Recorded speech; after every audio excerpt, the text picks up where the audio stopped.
Hello guys, ഇത് എല്ലാവർക്കും useful ആവും. ഇതെൻ്റെ പാൽ വെച്ചിട്ടുണ്ട്, അത് അടുക്കി പിടിച്ചത്. അപ്പോൾ അതിനെടുക്കാൻ ഐസ് ട്യൂബ് വെച്ചിട്ട് ഞാൻ ഒന്ന് ഗ്യാസിൽ വെച്ചിട്ട് ഇതിനെ തിളപ്പിക്കാൻ വെച്ചിട്ടുണ്ട്.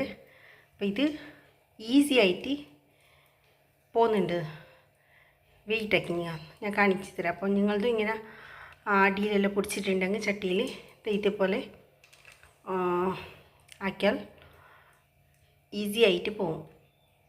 ഇതാക്കണ്ട, ഈസി ആയിട്ട് പോയിട്ടുണ്ട്. ഇനിയിപ്പോൾ ആ ചേരിയിലൊന്ന് ഇത് ആക്കിക്കൊടുത്ത് നല്ല ക്ലീൻ ആയിട്ട് കിട്ടും. ഇത്രയെല്ലാം പിടിച്ചിട്ടുണ്ട് അതിൻ്റെ അതിലേ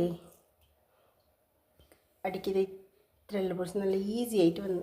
എനിക്ക് നല്ലോണം നല്ല കട്ടിയായിട്ട് പൊടിച്ചിട്ടുണ്ടായി. അതിന് ഇത്ര ഈസിയിൽ ഇത്ര വേഗം പോകുന്നതായിട്ട് ഞാൻ വിചാരിച്ചില്ല. ഞാൻ ട്രൈ ആക്കി, നിങ്ങളൊന്ന് ട്രൈ ആക്കി നോക്കണം. നിങ്ങളുടെ വീട്ടിലും ഇതുപോലെ അടുക്കി പൊടിച്ചാൽ ഐസ് ട്യൂബ് ഇടുക, തിളപ്പിക്കുക, പിന്നെ നല്ലോണം ഒന്ന് ചെറുങ്ങനെ അതിന് ഇതാക്കി കൊടുത്തെങ്കിൽ നല്ല ക്ലീനായിട്ട് കിട്ടും. അപ്പം മറക്കല്ലേ, എൻ്റെ വീഡിയോ ഇഷ്ടപ്പെട്ടാൽ ലൈക്കും ഷെയറും കമൻറ്റും സബ്സ്ക്രൈബ് ആക്കാൻ മറക്കല്ലേ. Okay, by.